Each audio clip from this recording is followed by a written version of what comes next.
আর একটা বাড়ি এসে গেছি আমরা, যে অসহায় বাড়ি আর একটা আছে, তেনার বাড়ি এসেছি, দেখতে পাচ্ছেন।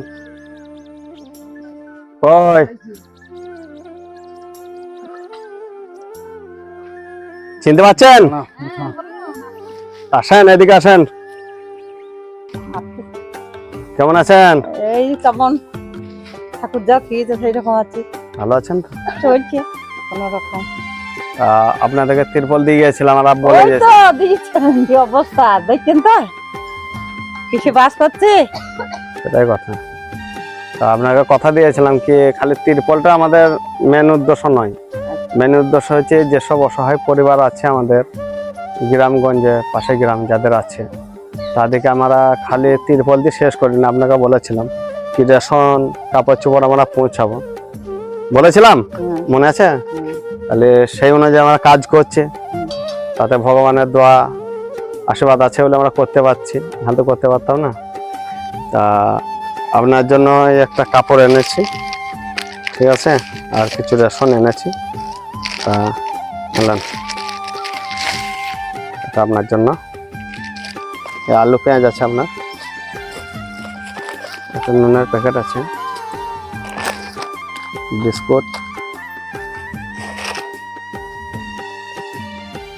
চিনি আছে, ডাল, লঙ্কার গুঁড়ো, হলুদের গুঁড়ো,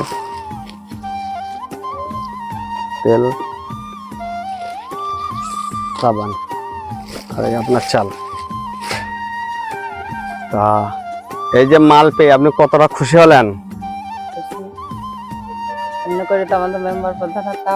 তো আমাদের লিগে দোয়া করবেন, এবং আমার টিমের যে ছেলেগুলো আছে তাদের জন্য দোয়া করবেন, আশীর্বাদ করবেন ভগবানের কাছে কিনা ওরা ভালো কাজ করছে। আমাদের জন্য ওই দোয়াটা করবেন যেন আরো আমরা করতে পারি, সাধারণ মানুষের সহযোগিতা হাতটা আমরা যেন বাড়াতে পারি, এবং সবাইকে যেন ভালোভাবে আমরা এক চোখে দেখতে পারি। খালি এই নয় কি আমরা দিয়ে চলে এসেছে তা নয়, এটা তো আমাদের দেখানো, এটা উদ্দেশ্য কি আমার দেখা দেখি যেন আরো 5 জনা করতে পারে জিনিসগুলো, তাহলে গ্রামে অসহায়টা কম বাড়বে। কথা বুঝলেন তো? এই জন্য আমরা এই ভিডিওগুলি বানাই, আমরা ইউটিউবে ছাড়ি। কথা বুঝতে পেরেছেন তো? তা যা হোক, অনেক কথাই বললাম, যদি কিছু ভুল ভাল করে থাকি ক্ষমা করে দিয়েন ছেলের মতো, আর আমাদের জন্য দোয়া আশীর্বাদ করবেন। আসছে তাহলে আবার যদি, হ্যাঁ, আরো যদি পারি আমরা আরো আপনাকে হেল্প করে যাবো।